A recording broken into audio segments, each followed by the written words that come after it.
Hello, everybody. Welcome back to the Football Brief. I'm your host, Aaron, all the way in New York City, joined by my co-host, Brad, all the way in sunny Manchester. We are back, baby, for a bumper episode of the Football Brief. How are you, man? Oh, first of all, Cheers. cheers, man. Clink.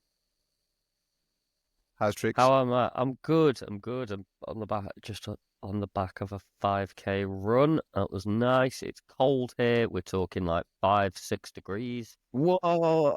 Yeah, it was fresh tonight, man. Sucking that cold air in my lungs. So, I'm good. I'm good. How you doing, man? You're looking better for it, I have to say, bro. I know running is not your forte, so the fact you've been doing so much Dito. of it, you're looking good. Thanks. I'm good, man. My news, I'm back for Christmas. I'm back in the UK for Christmas.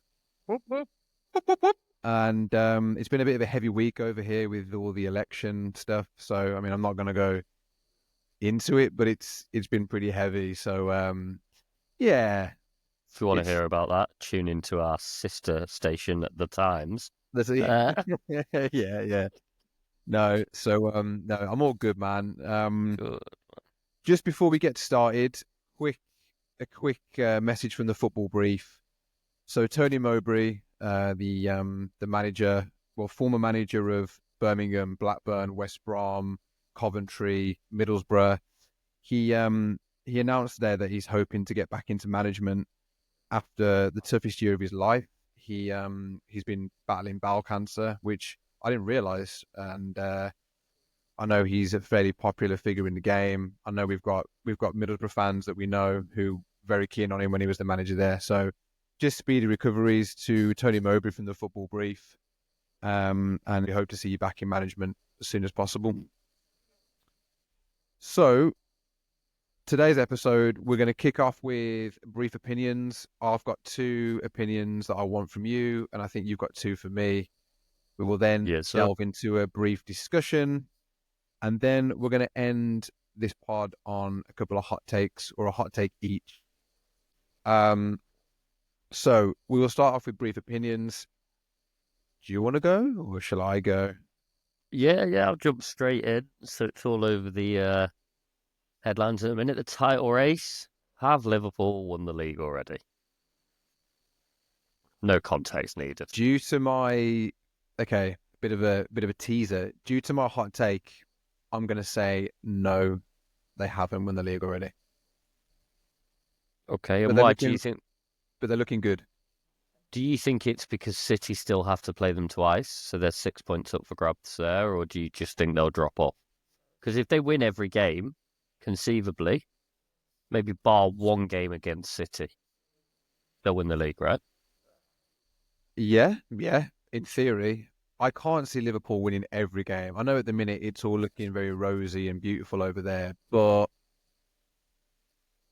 I just can't see them sustaining it. I don't know why, but then I don't know enough about Arne Slot. This is his first season. He's a bit of an unknown. Well, he is an unknown, isn't he? So we don't know if they're going to fall off. We don't know what he's like. So I'm very intrigued by Liverpool, I have to say, but my heart of hearts is telling me they are going to drop off. I don't think they're going to drop off too much, but I don't think they're going to sustain this challenge to win the league.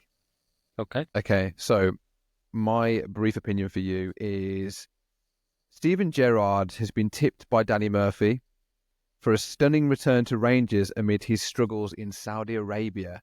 I've got some slight context for you. Basically, he's not doing very well. His team, Al Ettifaq, lost 3-1 to Al Hilal over the weekend, and there was actually boos from the crowd, the home crowd, towards Gerrard. What do you make of that?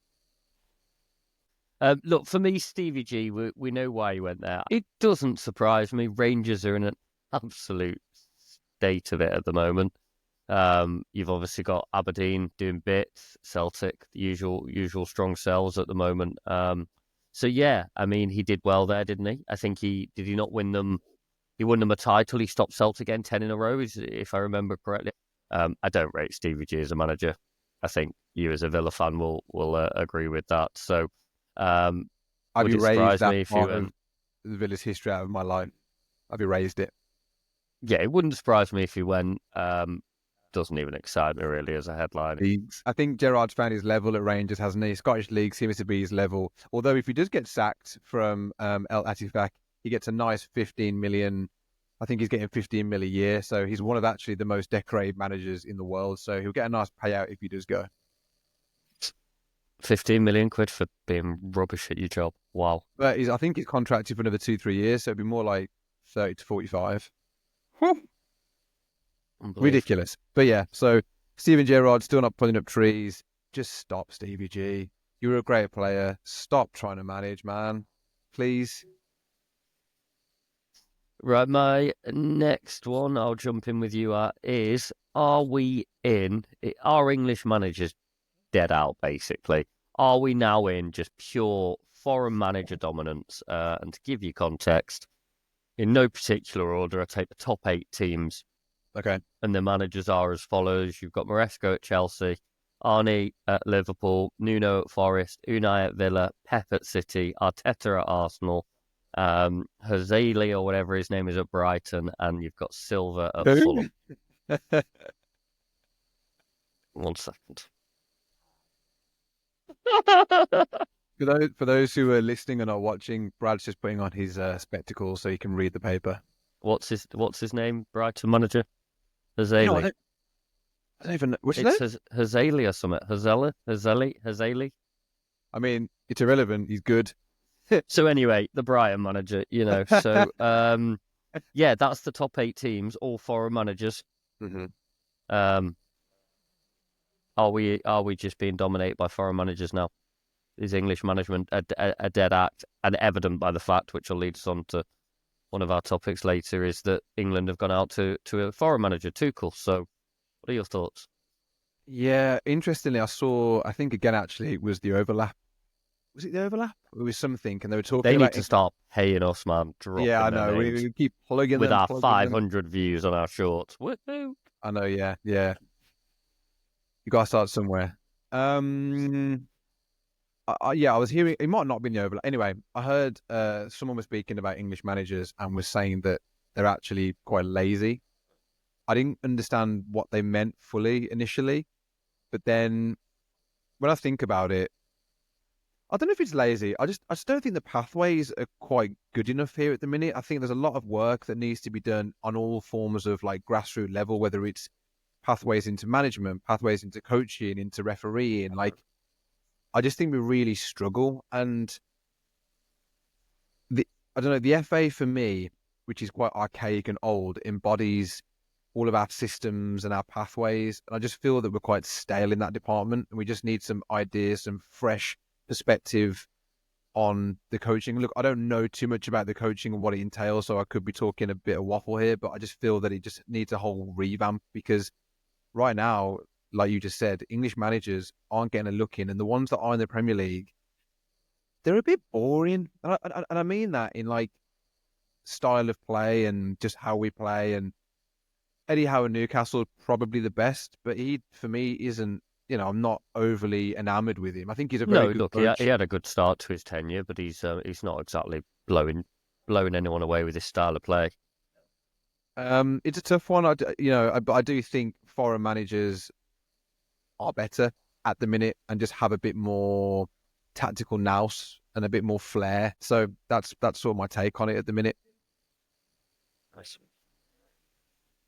My second, or my last opinion for you, my brief opinion for you, this is a bit of a, say, strange one. I'm trying to go a bit international here. So, Inter Miami, Messi's Inter Miami are set to play in the FIFA Club World Cup in 2025, which is going to be hosted here in the States. Mm-hmm.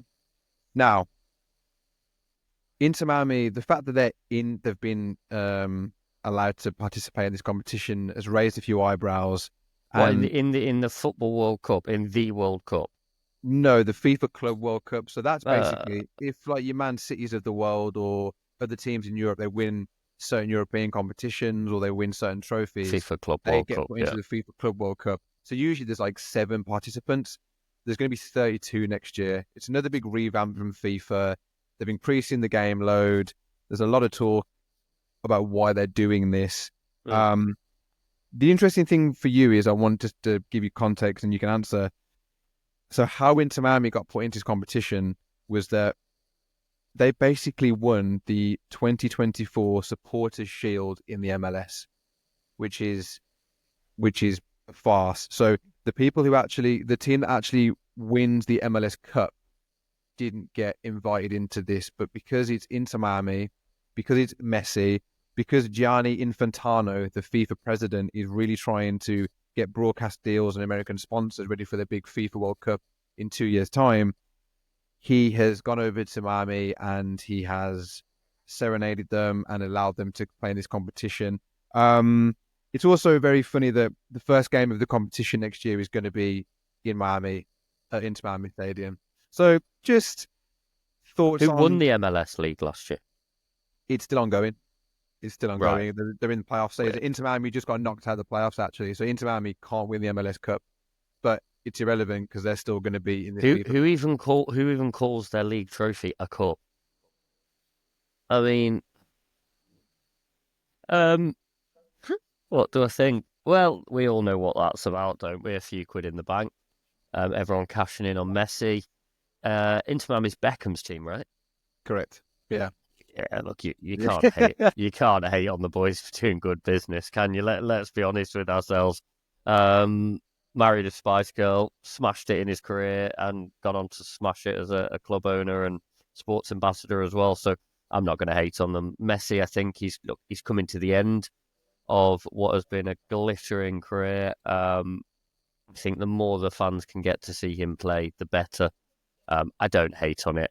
I think the FIFA Club World Cup's all a bit of a farce anyway. So if they want to add more farce teams in, crack on. You know, if fans get to see more football, yeah, well, why not? Why not? Don't have an issue with that. Fair enough. They're the only team to qualify through the domestic league. All the other teams that qualify have to win a European trophy or some other competition of some standing. Whereas, Gianni Infantino just basically spoke to Messi and Beckham and was like, "You boys are in." So interesting. I like it. Controversy. Herzler, by the way, Herzler. That's how you pronounce his name. So that concludes our brief opinions. Thank you for your opinions, Brad. Always a pleasure to listen to those. Always a pleasure, never a chore. Brief discussion. I'm gonna two-part it because I'm aware that we had an initial headline, which I say headline, is a topic that we've been meaning to discuss for a while, but we just haven't got around to doing it. And I know we've put a bit of work into speaking about it. So we will end with that. But I want to start with the breaking news of today. The headline, which has caused a storm on social media, has caused a storm in the football world. David Coote, he actually just refereed Aston Villa versus Liverpool on the weekend. I actually jumped on my friend's podcast earlier, and I actually was saying how I thought he reffed the game quite well. And it's funny, I looked at socials and he took a battering after that game. But David Coote has, a video is circulating online of him basically calling Jurgen Klopp a C word, dropping the C bomb. Unfathomable language. Yeah, and he is sort of cussing out Liverpool and just really, really bizarre video. Really bizarre video. We'll have a quick couple minutes on it because I know there's probably not much to say on it. We sort of know what we think about it, but what's your take on that? You've seen it, right? Yeah, look, I've seen it. Using that word anyway, I think in the position that he's in to describe a colleague, essentially, is pretty abhorrent. What you do in private and the discussions you have with your refereeing team is one thing, but then to put that on camera, completely questionable. The people that he's associating himself with, I think the type of people that would video that. There's a follow-up video that's much shorter saying, that video can't go anywhere.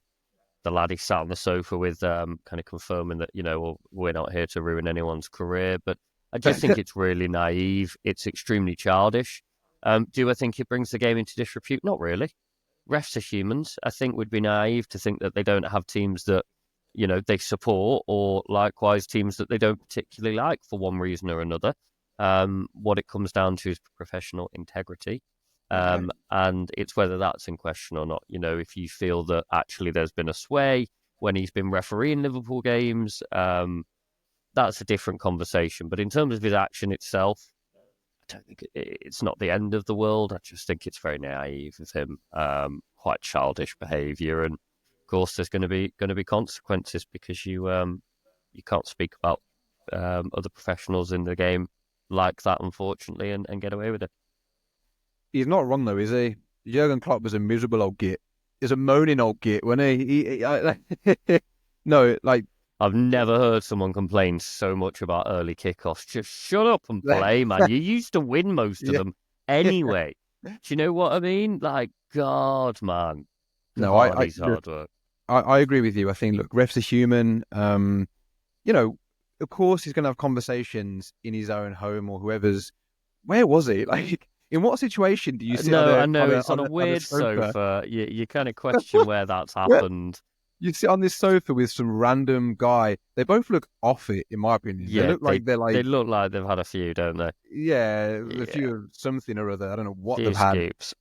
Um, yeah, what world are you sitting on a sofa with David Coote? And it's just a really bizarre video. But look, his only I mean, mistake. it's that bizarre. It's been questioned as to whether or not it was AI. He's actually come out and confirmed that it's not, that it was AI a is not genuine that good. video of him. AI is not that good yet. I mean, it will get there, but not just yet.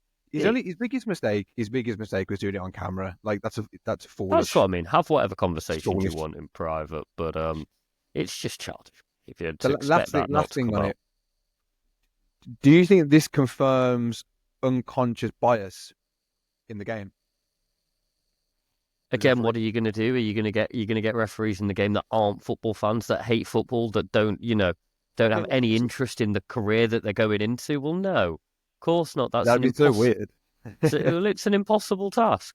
You're asking to hire people with it who are going to dedicate their lives to the game of football to become a top class professional referee, to Yeah. referee in one of the most challenging leagues. You're going to ask them to keep up with professional athletes for 90 minutes. I know they've got a team with them, but I mentioned this to you earlier when we were chatting away from the camera that as well, I do feel with refs that if they're having a bad day or a bad game and they make a couple of wrong judgment calls, it's not like a player where you can sub a player off and you Yeah. go, right, it's Yeah. not your day, let's get you off. They're stuck there. So they do have bad days. They do make wrong calls.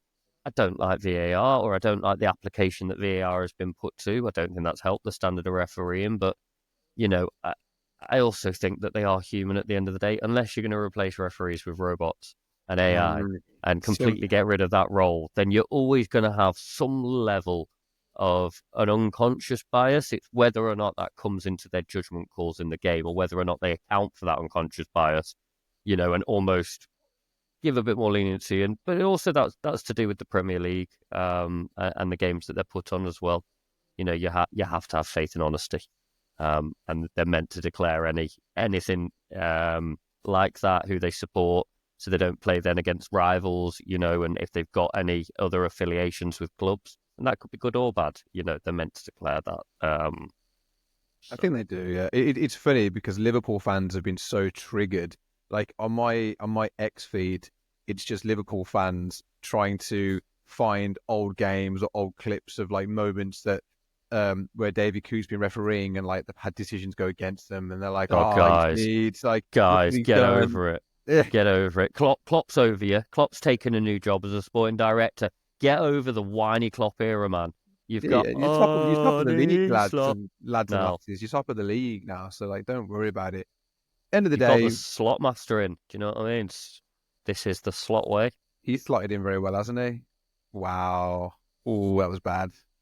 So do you want to talk about Tuchel and England, or do you want to save that for the next episode?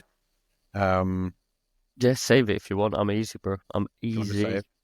Okay. Well, just to conclude that brief discussion, David Coote, You wally. what you said exactly. What you said wasn't bad. Just the fact that you did it in front of a camera, and you can say it again, Brad. You are Wally. a Wally times two. So that ends the brief Silly discussion. David. You silly, silly boy, David. Yeah, What a sausage. that's his job. That's his job. I don't want to say Oh, God. God, he's already been suspended with immediate effect. So, just what a wally. That is the best word I've got to describe that, because it's not even outrageous what he's done. He's just been really silly doing it on camera with some guy that he's met in the pub for 10 minutes, who he thinks is his best mate now, and they're sharing life stories. I really want to know. I just want to I've know. I got, want the I want to know context the behind backstory to like this. how they came to be on that bloody sofa, and because that guy must be buzzing. He's like, "Oh man, I've got David Coote, the Premier League referee, next to me. I'm going to video him." And he's like, "Yeah, this can't go out, mate." And he's like, "Yeah, it's not going to go out." Cool. So Nice. So this leads us very well into the final segment, which is hot takes. hot takes, baby. You gave me about 5 minutes to prepare mine, so I've thrown something together for us. I'll Well, let you go first. You can give me your hot take. so just for the audience, this hot take segment, this is based on the Premier League season so far, and Brad's going to give a hot take. I'm going to give a hot take with the idea that it's going to be semi-outrageous. So who's going to go first? Go on, I'll let you go first on this one. Okay, right. My hot take of the Premier League season so far and moving forward is that. Are you ready for this? Chelsea are going to go on a mad streak of winning games and are going to win the league. You heard it first here, people. Chelsea FC are going to win the league this season. Can your second team? What, Is that because Villa have dropped off now? Is that it now? Because Villa have dropped down to 9th, you glory hunting back to Chelsea. Is that how Everyone this is? Everyone knows Air United are my second team. I don't know what you're talking about. Got your keys with you? I don't have keys anymore. It's a wireless door. Seem to remember a little key ring. Maybe even a little pair of shorts as well, actually, whilst we're at it. Anyway, moving swiftly on. That's my hot take. That's my hot take. And do you want to? You can come back at me. You can talk about it, or you can just jump on. It's a ridiculous comment, isn't it? I mean, look, Chelsea are doing well, but why is it ridiculous? It is ridiculous. Chelsea aren't going to win the league. No one thought. Well, hang on. At the minute, the league's wide open. Why can't Chelsea go win that league? I don't think they will, because I think Liverpool have gone too strong, 5 points clear already. I think Arsenal have shown that they're going to be contenders, and I think Man City are Man City. And come the second half of the season, they do what they do, right? They just win and win and win. So I just don't think there's room for them to win the league. They would have to pretty much win 90% of the remaining games in order for that to happen, I believe, because that's the standard of the Premier League. I think the squad's too young. I don't know if Maresca's got it in him in his first season. I just think they need a bit more time to gel together. I think we've already seen with Cole Palmer, especially against Arsenal, he was pretty much invisible, really, off form. So he's been carrying a little bit of a niggle and an injury. And I know Caicedo's very good. They have got a good spine, but Cole Palmer, Caicedo, couple of injuries away, and yeah, they'll struggle. So I just think the quality's too high, and they're too young of a squad at the moment. Well, my counter to that is, firstly, get your tongue out of Liverpool's behind. Arsenal ain't going to win the league this season. Arsenal are bottled. They're bottle jobs. Man City are now a spent force. Pep's not interested. Chargers looming over their head. Bye-bye, Man City. Force. Chelsea are starting to click. They're starting to gel. They're just looking tidy, and I think they have a shot at winning the league. No, okay. That's my take. So, okay, let's review that in the new year and see if you still think that. I think by the new year, I think the gap will have intensified. I think there'll be two teams that have kind of run away. Let me guess. One of them is Liverpool. Is one Liverpool? Look, I think it's Liverpool's to lose this year. I do. I think it's Liverpool's to lose. It pains me to say that as a United fan. And it's no odds to me if City win another league anymore, because they've done the treble. They've done the 4 in a row. So. Oh yeah, quickly on United as well. Shout out to your new manager, first day today, Ruben Amorim. Saw him coming out of his car. He looks cool, doesn't he? Coming out of his car, waving to people, shaking hands, signing autographs. So we'll see. We will see. Ruud van Nistelrooy's gone. Yeah, well, you're not good. I'm sick of Man United always trying to get these What do you old. mean? Good. What do you mean? He's been there 2 months and he's unbeaten. I'm just bored of let's get Solskjaer in, let's get Van Nistelrooy, let's get Carrick, let's get Giggs. I'm sick of all your old heads trying to Carrick's come back doing in. really well at Borough, you know. Yeah, Borough, and stay there. Don't go back to Man United. No, Please. look, I think it happens when you bring a new manager in. They bring their coaching staff nowadays. It's completely expected. One thing I have to say for Ruud van Nistelrooy is I love him. The fans love him. I think he's given an incredible account of himself. I think he's been nothing but professional. The players have loved him. Everybody around the club apparently has loved him, and he's been unbeaten at Man United. And he shows he can handle the media and get results at a big club. So all he's going to do now is put himself in a fantastic shop window where other bigger clubs will look at him and go, yeah, he's the guy, he can do the business. So I don't think it's done him any harm at all. And also we'll obviously pay him out for his, his 22 months left on his 2-year contract. No, it's very, very, very well, very eloquently put. And actually, that's, fair play to him. Good job, Ruud. Good job. So, my hot take I want to hear your hot take. My hot take is, and this is a two-parter, get ready, folks. We've not got time. Sorry, end of the show. Bye. So my hot take is Ruben Amorim's going to come in and smash the bejesus off the league. We're going to win and win and win. Wait. So let me just. You say that's your first take. Is it it's all tied into one take together. All right. So Ruben Amorim's going to come and do really well with United. And I think battling it out for 4th place this year is going to be United and Forest. I think that's the battle for top 4 is Manchester United and Nuno's Forest. Do you know your problem? Like your team has like a good like run of games and they do well, and then you think they're going to like win everything, and they're going to be world beaters like Forest, you with Chelsea, Forest and Liverpool. Like you with Chelsea. No, Chelsea aren't like going on like a run of madness. They're just looking like tidy and steady. But like Forest have won a few games. They lost to Newcastle Forest. Forest are on the decline now. They're going to go down. They'll finish like 8 Liverpool, beat City. Yeah, and with you. And well done. You know, that was good job for them, and that they can enjoy that, and that can be their highlights of the season. But trust me now, Forest ain't going to be sticking around the top 4. They're going table down. Don't lie, man. Right now it doesn't. But we're only 10, 11 games in, mate. Like, let's not get ahead of ourselves. Nah, I reckon it'll be. I reckon Chelsea will drop off. I think Arsenal will drop off. I think it's United and Forest who are going to be battling out. I can see United getting up there. I actually can see Man United getting up there. Like, I can see Amorim giving, really breathing a lot of fresh air into United. He just looks. We're 4 points off 3rd. It's nothing. Absolutely nothing. It's gonna be interesting league this season if it stays how it is, and teams just keep nicking points off each other. Look at Ipswich yesterday, which was hilarious. Spurs, but Spursy. Okay, yeah, I'm with you with the Man United for top 4, but Forest, I'm not having that. I'm not having it. We'll see by the end of the season, but you watch this face, man. Nuno, he does bits. He does absolute bits. So in Aaron and Brad's multiversal league, it's going to be Chelsea top of the league, Forest 4th, or battling Man United for 4th. Who's going to be 2nd or 3rd? Villa? City, Liverpool. There we go. No, Arsenal. Arsenal 5th. Going to drop right off this season. I can see it. 5th. Villa 6th. Okay. Spurs 7th. Okay. Chelsea back in the Europa League if you can. Oh, Spurs. So yeah, that's our predictions.